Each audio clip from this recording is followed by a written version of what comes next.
Welcome back to Trish Crochet. So we are going to make a very easy pattern today. So this is going to not take very long. Usually lately all of my videos has been too long. So this is just a simple stitch that we are going to learn, which we'll be using in future in many crochet project. So to begin, I'm not taking a chunky yarn because I am out of chunky yarn and I do not have any in my wardrobe at the moment.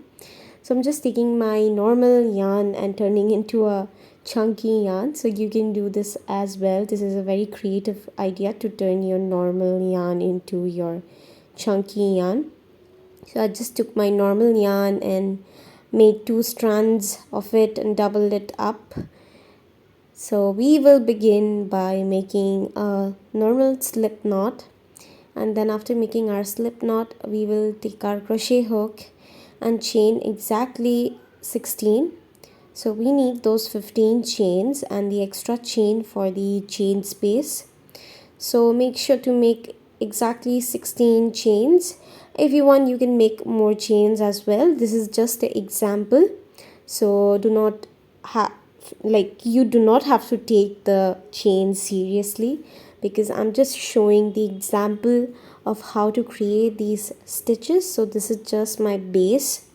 So for the base I took 16 chains, and for which I'll skip one and then I'll go in the next and I'll make my single crochet like that, and I'll chain one. So that chain one will act as a chain space, and then I'll skip the next chain and go into the next, so the second chain.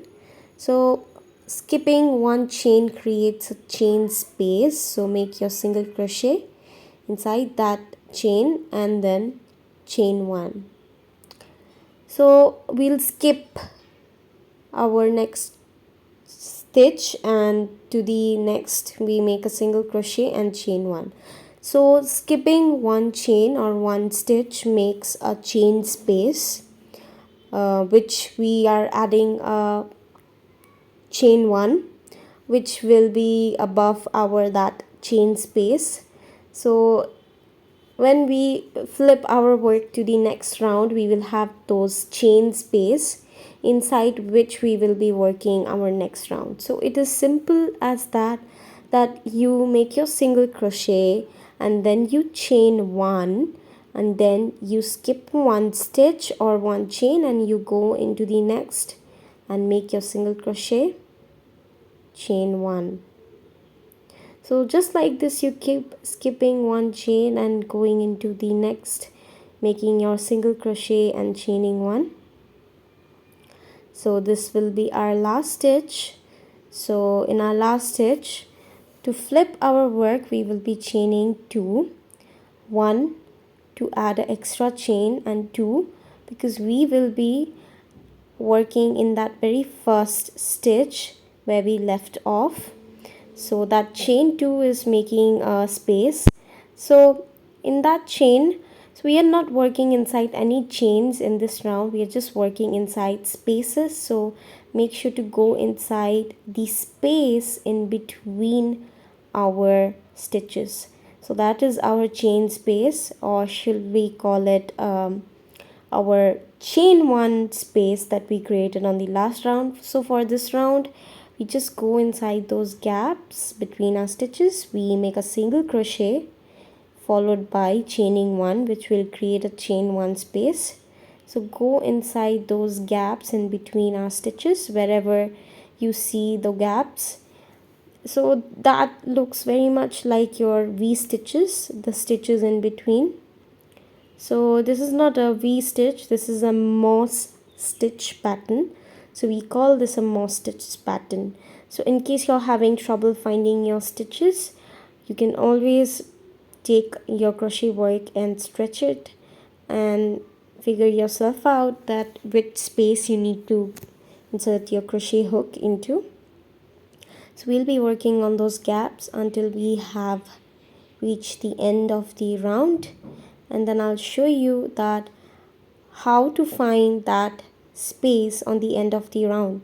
So what happened is that when I was creating this chain space, single crochet and chain one, so it creates that parallel crochet work.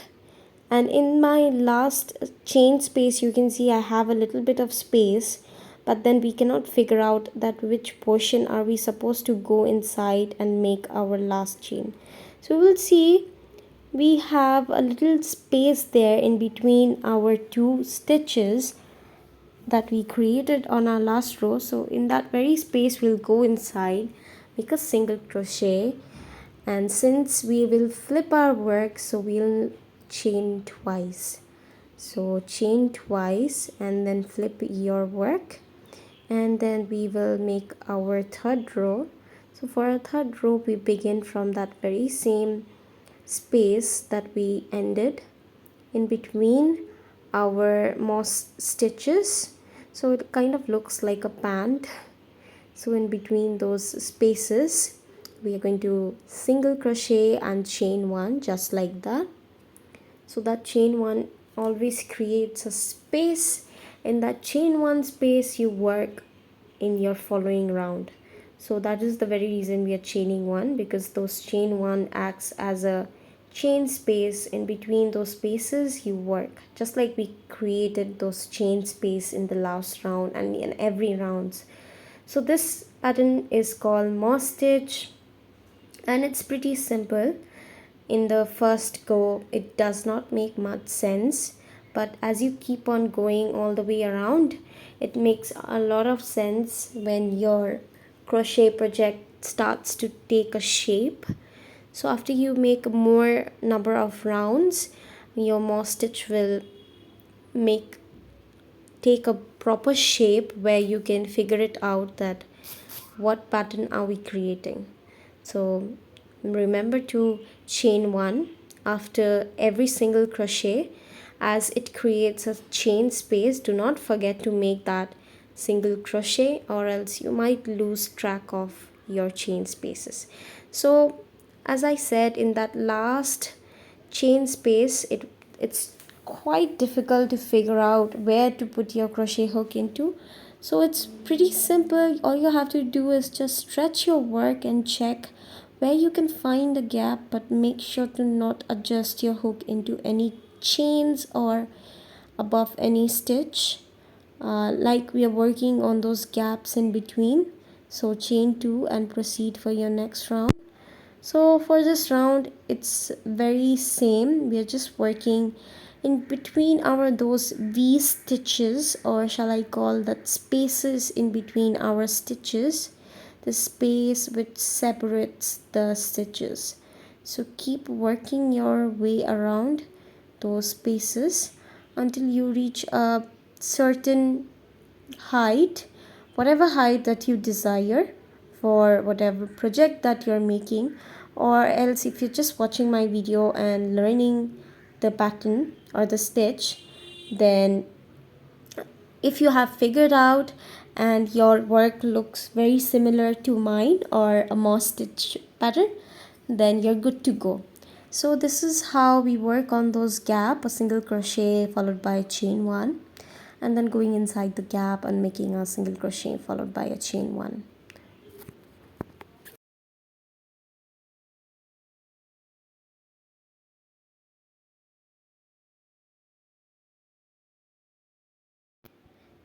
So we are working inside those space, making our single crochet, chaining one, chain one acting as our base of next foundation row. So the chain one unites all the stitches together, shall I say. So it is quite complicated to adjust that last stitch. So remember to go inside in between wherever you fit your crochet hook, or wherever it seems that after making that stitch in that gap your edges are straight and it's clear. So we are working on the space itself, so making our single crochet and then chaining one.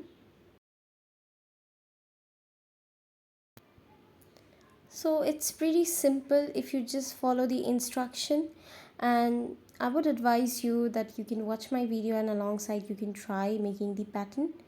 That way it'll be pretty easier to remember and to keep track of your stitches. But make sure to put all your focus and attention into the pattern, because if you miss even one chain space, then it might lead to a total blunder. So make sure that you're maintaining that chain one space, because in those spaces we are working every round on. So for the last stitch, like I said, it can get tricky. Simply follow your instruction of that space and go inside that space and make a slip stitch and then chain one to proceed with the next round. So like you can see now, it has started to make a lot sense as to how the moss stitch might look like. To me it looks completely proper, and well, we tried our best. Let me know in the comment box surely that if you find this video helpful, and if you would like more tutorial on learning stitches. I always try to be regular and post videos that are helpful and easier for beginner, because I wanted to share herringbone stitch, but it seemed totally complicated, especially for beginners. This stitch is quite easy and very crystal clear to follow. So yeah, that's all for today. Let me know in the comment box surely as to if you found this video helpful. Bye bye, take care.